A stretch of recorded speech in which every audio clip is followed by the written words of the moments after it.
Welcome to the podcast of MotorWeek, television's original automotive magazine. MotorWeek is made possible by TireRack.com, RockAuto.com, State Farm, and WeatherTech. Here's your MotorWeek podcast host, John Davis. Hello, everybody, and welcome to MotorWeek Podcast number 165. And around our Keystone shaped table in MotorWeek Headquarters Studio C is our road test producer, Ben Davis. Hello. Our online content coordinator, Greg Carlos. Hello. Who I'm have to say also is one of our chief testers. Our over-the-edge reporter, Zach Maskell. Hey. Who basically, if it's a performance car, Zach is in it. And our video producer, editor, and historian, I have to tell you, is Joe Ligo. Hi. And Joe is producing producing the podcast, so if anything's wrong, blame me. That's right. If it comes out of our mouths and it's wrong, it's Joe's fault. Okay, we've got a trio of vehicles to take a look at. We're going to talk, we'll have a lightning round, a viewer question, see if anybody's got a rant and rave. But let's start off with a car that Zach is, I saw at the auto shows, but Zach is the only one that has experienced it. The 2000 Porsche Panamera Sport Turismo. Let me set the stage.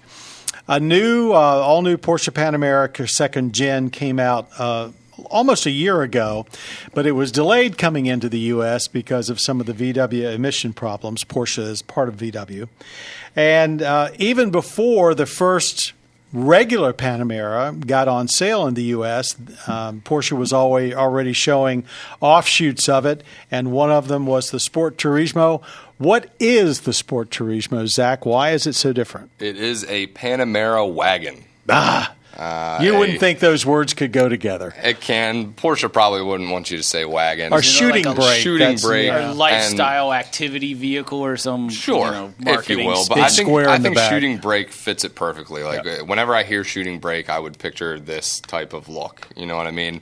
I think they did a fantastic job with this car. It's absolutely gorgeous. You know, they are still going to be selling just the sedan, but we'll have 4 of the Sport Turismos coming to the States. And the blue one, I forget the exact name of the color. I couldn't stop staring at it on the press trip. It was just so good looking. The last Panamera, I wasn't a fan. I thought they were cool. I said, hey, look at all these engine choices, yada, yada. But I was like, I don't know that I would ever buy one. But this thing in person is just spectacular. It is a beautiful vehicle. I mean, they've added, you can now get actually a third seat belt in the back. And I think it has a little bit more headroom and more cargo room. But it does. It's real about style. I mean, let's face it, the original Panamera and even the second gen, it's still a hatchback, even though we all call it a sedan. But this is something different, and it's better. It can fit. I don't exactly remember the exact dimensions, but it can fit like a book bag's worth of extra space in the back. Yeah, it's like 7/10 of a cubic foot. Yeah, it's not a lot. You can throw 5 people in there, but the person in the center, there's like a nice center stack coming up, so that's going to be in the way. It'll be great for a kid or whatnot. But, if I'm trying to travel across the country, I'm not driving around in a 911 or anything like that. I mean, this thing would just be fantastic for that. We did drive the Turbo SE Hybrid on the track, and that thing is 680 horsepower. The V8 alone's 550. The electric engine adding the rest. That thing it's awesome, but it's still a heavy car, and the track was very dynamic. I'd much rather have, a Cayman on the track, but it could really handle its business around there. But it's a lot more comfortable in the street. Fantastic cruiser, typical Porsche suspension. It's soft or whatnot, but you still feel the road. So it's still an enjoyable sports car. I mean, this is like the definition of basically a luxury sports car, almost supercar. Mm-hmm. So it's interesting that when the Panamera came out, it actually shares its base mechanicals with the Cayenne SUV, which is, right off the bat, it was the largest Porsche that had been built at that time, and I'm not sure if it may still be. But over the years that it was out, they refined it to the point that it and the Cayenne, when you read our descriptions of how they handle, it's not a lot different than a 911. It's heavier, but otherwise, as far as attitude on the track and so forth, is pretty amazing. They stole a lot of the styling cues from the 911 for this, for the new generation Panamera, and we thank many people for that. The Sport Turismo still has a spoiler, a retractable spoiler. It does, yes. Yeah, it's up top. I think on that one, it's up top, and then on the sedan, it comes out. It's really cool the way it kind of like splits open and then comes out. And then I think on the wagon one, it just kind of pops open.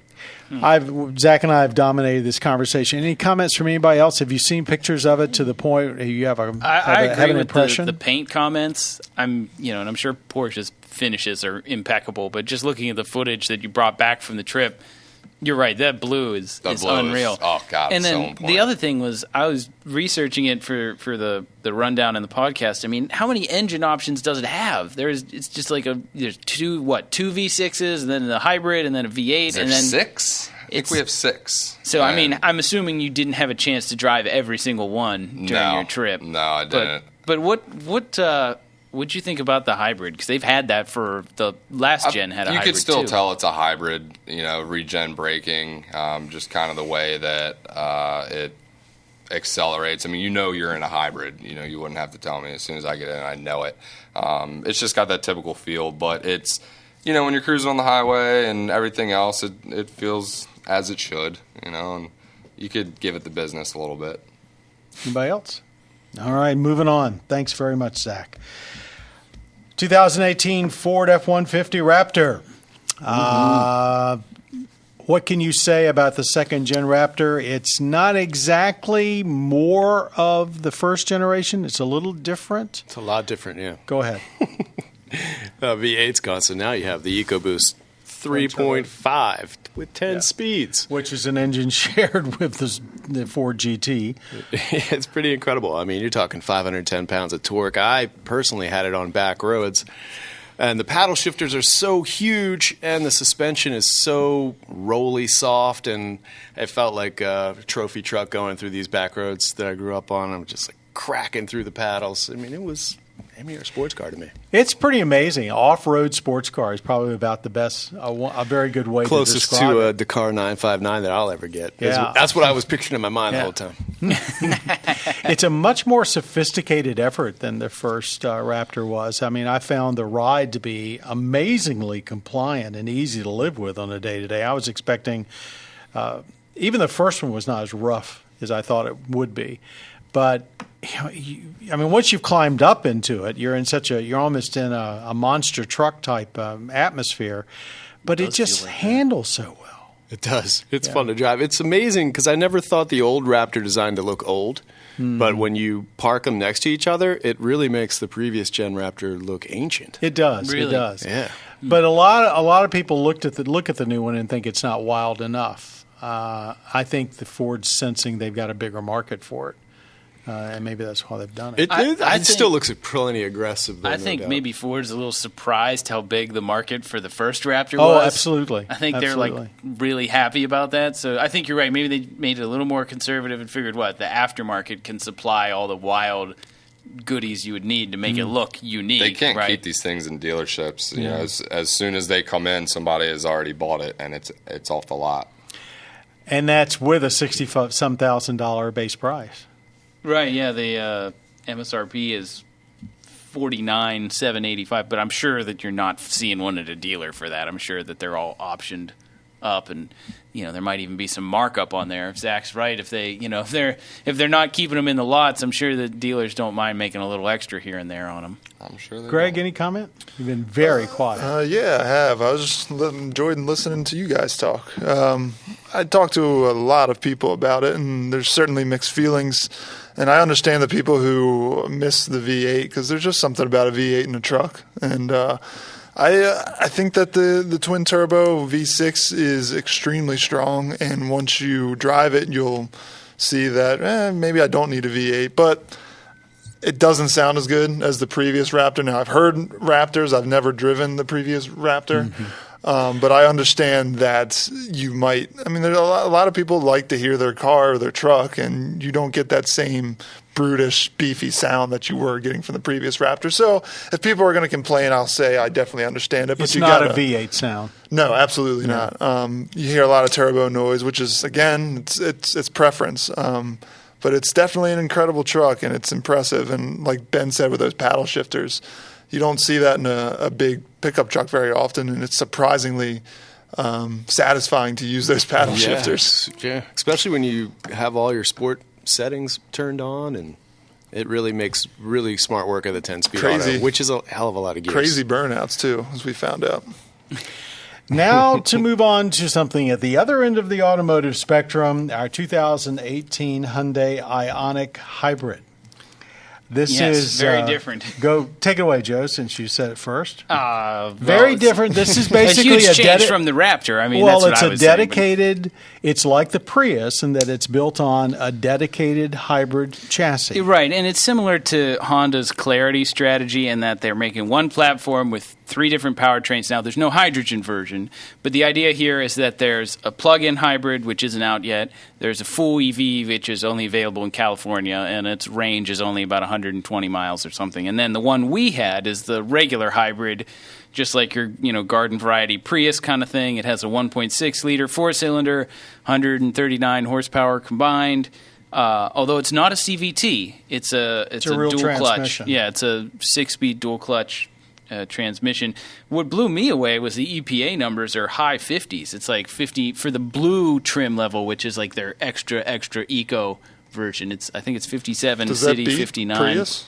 A standard. It's close. If it doesn't beat it, it's pretty close. I've forgotten exactly. There is one model I think that might eke out a win there, but I think it's also worth noting that this is the Hyundai's version of the Kia Niro.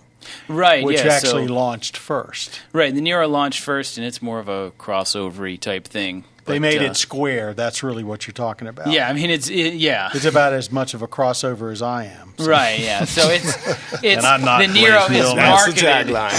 The Niro is marketed as a crossover, but it's pretty much just a tall hybrid, and this is a short hybrid. And, this looks more like the Prius.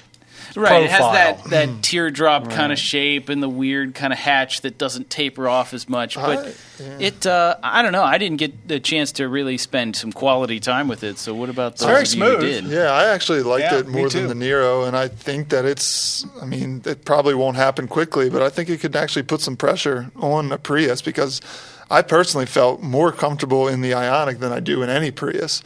I don't really like the way a Prius makes me feel like I'm in a hybrid. I don't like the ergonomics of a Prius, and I don't really like the way a Prius looks right now. The Ioniq kind of fixes all those problems. They have a better infotainment the unhybrid system. kind of thing? Or exactly. I feel like I'm in... But they didn't go crazy with it. Yeah, I mean, right. It's high-tech without being... high-tech for high-tech's sake. Yeah, exactly. And I thought the system was great. I mean... I agree with you. I actually thought it reacted smoother, especially the transitions between gas and electric were actually smoother than in the Niro, which, the powertrain's the same, so maybe that says something about the vehicles we got. But I found it very, very pleasant to drive, and I guess you could criticize it because it doesn't look weird enough. Neither does the Niro, for that matter. But I thought it was extraordinarily pleasant. One thing about the Niro I noticed is when it was in cruise control, it sometimes got a little flustered. Like you'd hear the engine come on and then go back off real quick, and it did some bizarre stuff on the highway.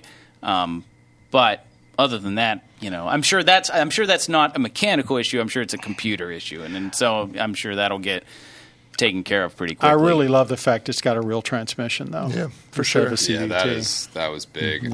Real quick, I agree with everything that Greg said, man. That car is just so much. I prefer to drive that any day over a Prius. It doesn't make me drive weird. It doesn't make me do funny things that I don't normally do on the road, unlike in the Prius. So, and is this the Prius's first real direct competitor? Because the Insight from Honda was never quite direct, and the C-Max from Ford was never kind of the same. Well, I'm not thing. so sure you can say that. There's been plenty of. Which are you talking about? The regular hybrid or the plug-in hybrid? There's plenty of hybrid cars out there that maybe they don't get. They might be bigger or smaller or whatever, but I'm not so sure they've not had a direct competitor. But they haven't sold as well. They haven't. They haven't put a dent. Yeah, I guess that's what I'm getting. Is this going to be the one that Prius is to hybrid what Kleenex is to tissue? I mean, when it's the first thing you think of. I don't think that's going to change, but I think it's going to give people a second choice. It's going to be probably more. if we know one thing about Hyundai and Kia, they don't walk away from a segment. So while other manufacturers, some of them have dropped their hybrids because they didn't sell very well, I think these folks will stay at it for the long haul. And they'll push the technology and lower the price. Yeah, really, the sticker for that is very competitive. It's low 20s to get into the segment. So rather than a new car, the next thing I want to get your impressions on very quickly is a new track. We've been fortunate enough to, over the years, try a number of racetracks up and down the East Coast where we can do our testing, with our main one in the summertime, in the wintertime being Roebling Road outside of Savannah, Georgia, and we use Summit Point in West Virginia quite a bit. But we were invited down to use a new track, I think is the right way of calling it, Dominion Raceway, just south of Fredericksburg, Virginia, right on I-95. And the folks down there were kind enough to let us make arrangements to actually do some car testing there.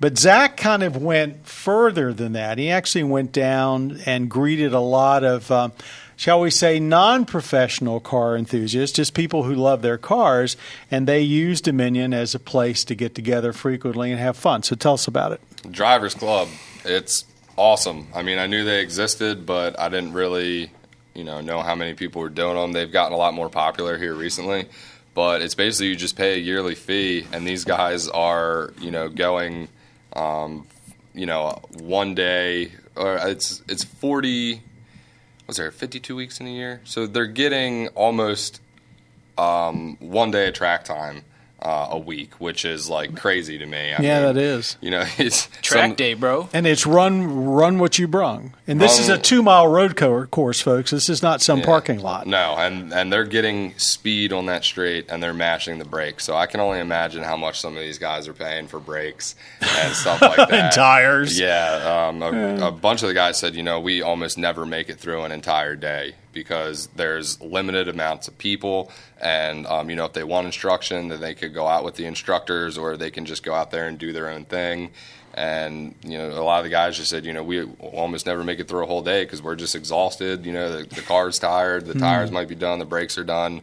But, it's really cool because they run groups. So you basically have red, green, and blue groups, depending on your skill level. So you get out there, you're never going to be intimidated or anything like that. And they have the telemetry stuff set up, so they'll basically show you exactly what line you took last time, what speed you were, when you turned in, because everybody plateaus. And, if you want to become a better driver than this place, I don't really know that you could do anything better than this. So this is not just a social club with, folks that have cars that are capable of running on a racetrack, but this is also a way for them to improve their driving skills without obviously doing it on public roads. So, this is the problem with so many of these cars we test. We think these are great performance cars, but what do you do with them?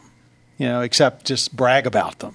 Yeah. I mean, these guys are the guys that want to drive, and that's why it was very cool to just talk to all these guys and talk about what cars they've had in the past and kind of how they got into racing, maybe how long they've been in the racing, or what brought them there. But some of the guys they'll actually go in, and if they don't eat lunch with all their friends upstairs, then they might run home for an hour or two, and then they'll go back to the track later and finish up for the day.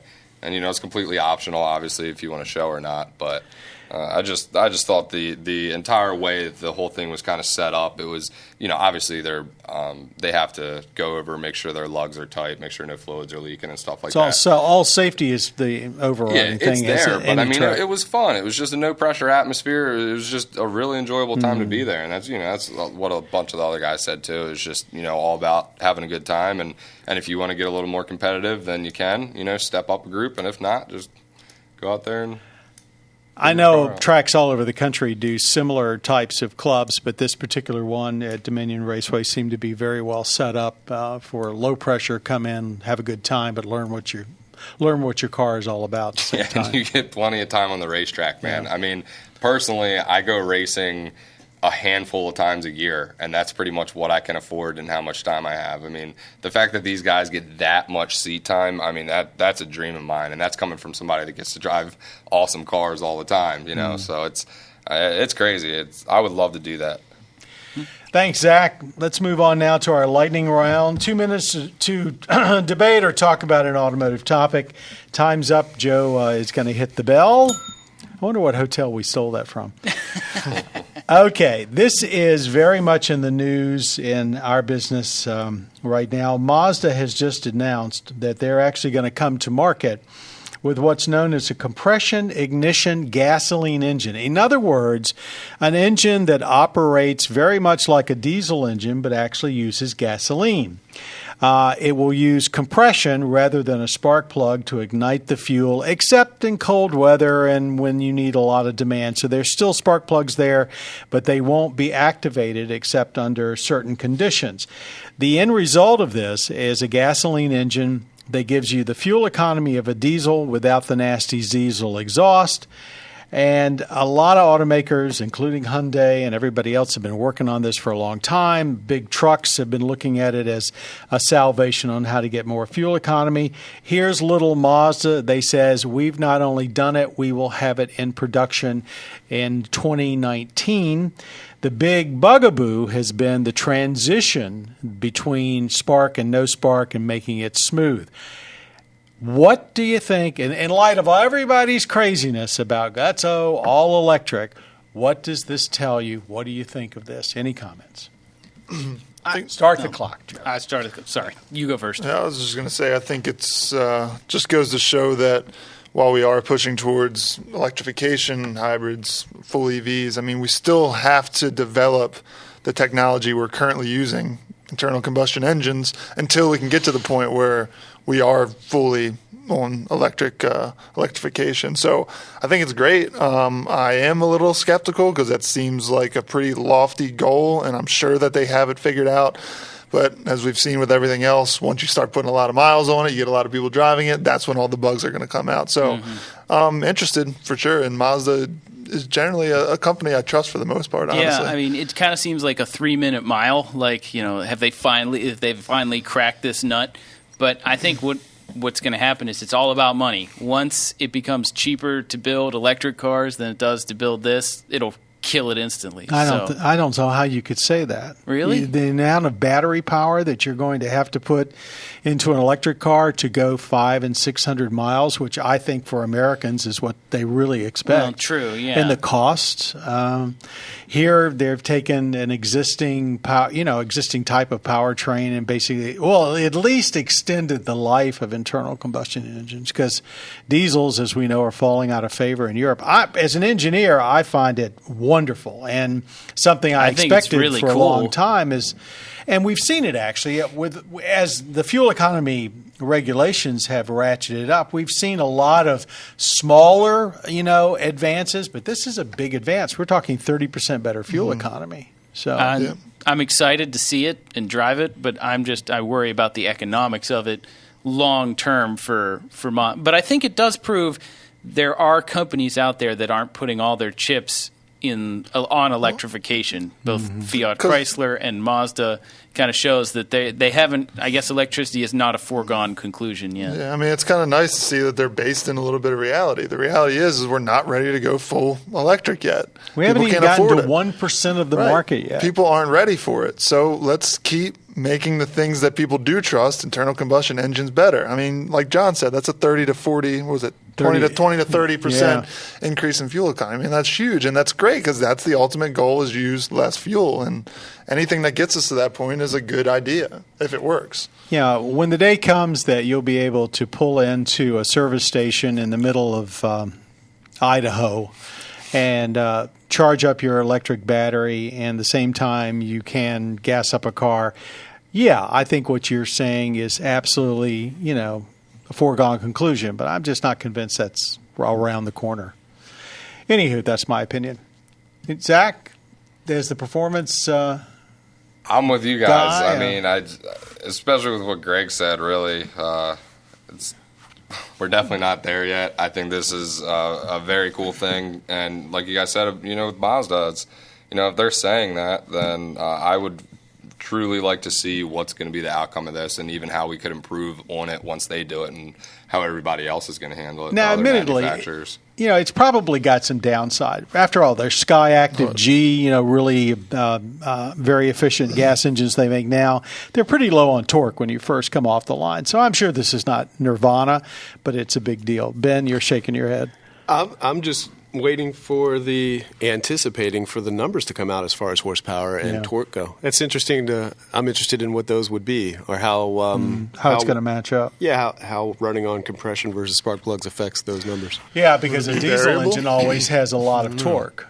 Yeah. But I don't know. I wouldn't suggest that. I wouldn't think that would carry over. I mean, because does that mean they're using a glow plug of some kind? Or? It means, well, they shouldn't have to. I've seen various big semi-truck engines working on this, and they usually have some form of a spark plug that is used under some conditions. And Mazda said in their release that they do use a spark plug in some cases. Mm-hmm.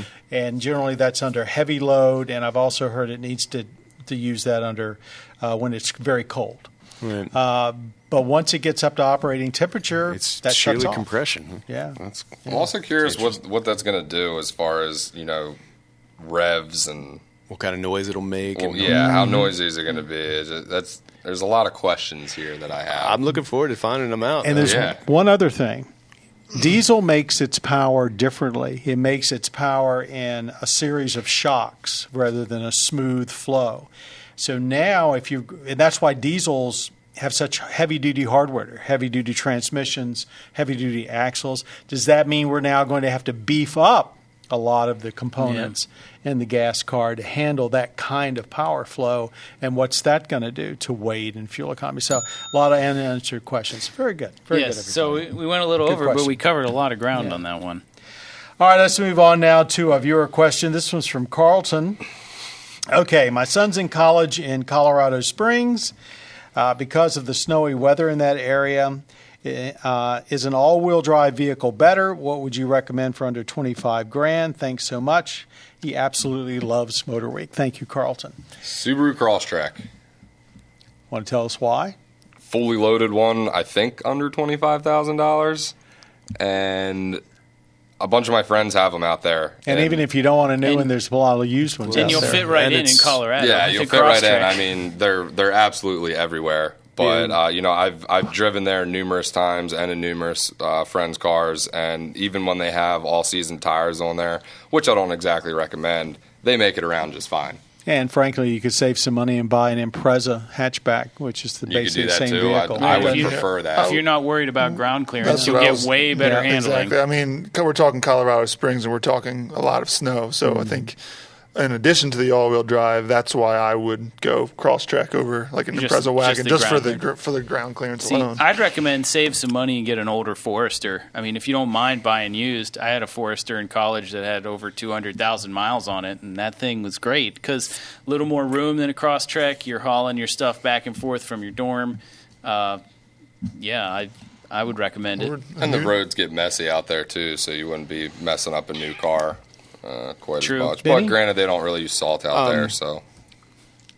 The question kind of says, is an all-wheel drive vehicle better? I mean, I'm assuming that means better than like a four-wheel drive vehicle that you could take in and out. Or a front-wheel drive, I think. Oh, I see. Okay, that makes sense. All right, I'm cool. Yeah, Subaru would be a good point. Since it's for your kid, they crash really good too. I actually also looked at the used market, and to me, thinking if I was that age, would I want something, especially in Colorado, that looks pretty tough? There are things out there like used Nissan Xteras, 2 years old for $25,000, which is a terrific vehicle, and it really is an off-road vehicle. It'll tackle snow plus the terrain out there. I guess my favorite would be something like a used 4Runner, but they're awfully expensive. That is the downfall. I like CRVs too. CRVs are less expensive, and I think they are goats. Mm-hmm. You're right. They will go through almost anything. But if you're going to be doing a lot of driving, because there's, if you're staying within the college town, then it doesn't really matter so much. But if he's going to be crossing the state a lot and whatnot, I would definitely at that point recommend the 4-cylinder. Right, Subaru. yeah. If you're driving back and forth a long distance to college, the little Subaru will get good mileage. If you're making and airport runs safe. and stuff, you don't really want to do that in a 4Runner or something that big. Well, hopefully that helps. Thank you, Carlton, for writing us, and thanks for the compliment, and hope your son does well in college. All right, rant and raves. Anything anybody want to talk about that has been annoying them lately? Oh, boy. I got one, but I don't know if I'm ready to pull the trigger Oh, on it. man. I don't know if I'm ready for that either, dude. All right, so real Somebody else quick. got one. Okay. The Lexus LC 500. I got in there, man, the shifter. I'm like sitting there doing this and doing this. I felt like I've never been in a car before. This is drove one of the me most spectacular-looking nuts. cars we've seen in a long time. We can't stop looking at this freaking car. We can't drive it because we can't get it in But gear. we can't get it in gear either. I see what you're talking about, but I picked it up pretty quick, though. I don't know, man. I put it in neutral a couple times driving down the road trying to switch it to manual mode. It just went to neutral, and I'm like, okay, let me get this down. I mean, E-shifters, the Well, bane of yeah. our existence. If you own the car, it's going to be different. And then A little to bit. that same degree, I mean, the Bentley Bentayga, the same exact product, not the same shifter, but also one of those like self-centering shifters that you never Going know if forward it's, to go into reverse, wow. that drove Benny crazy. You were Oh that was my you were God. just. Yeah. Well, you know why? Because there's a button on top of the shifter, and if you've ever driven a car, you know that you need to push that button down to put it into park. It's a reverse lockout.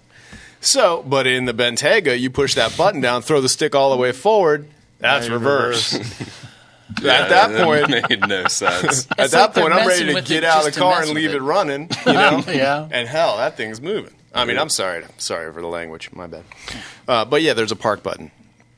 It's cool. You learn it. You're going to know it, but you lend it to your mom. She's going to crash it in the garage. That's another thing. The number of cars out there now that, fortunately, most of the newest ones, when you hit the stop button, because there's no keys anymore, if it's not in park, it will go in park. But there's plenty of e-shifter cars out there. If you stop the engine and it's in drive, it's now in neutral, basically, and going to move. Yeah, and yeah. that's another e-shifter problem. we I ran think, it and on lack e-shifters. of key. We ran it on e-shifters probably 5 podcasts ago, but it's still just as true. It's I get Sometimes you on change for the sake of change is not good. that. All right. Well, I'll save my rant for next time then. All right. Because that's a good one. I can't top it. All right, wrapping up our podcast number 165. Thanks to Ben Davis, Greg Carlos, Zach Maskell, and Joe Ligo. And thanks also to the unseen people that basically make it all possible, our audio engineer, Jim Bigwood, and our podcast creator, Bob Mixter. For all of us at MotorWeek, we hope you watch us every week without fail on public television stations around the country and also the Velocity Cable Channel. Our website is motorweek.org. You can go there to find out where we can be seen. Like us on Facebook, hit us on Twitter, whatever. If you want Motor Week, we're out there. Till next time, I'm John Davis. For all of us, thanks very much for listening and watching Motor Week. You've been listening to the podcast of MotorWeek, television's original automotive magazine. MotorWeek is made possible by TireRack.com, RockAuto.com, State Farm, and WeatherTech. For additional information on podcasts, videos, and showtimes, visit our website at MotorWeek.org. And watch MotorWeek, television's longest-running automotive magazine series each week on your local PBS station.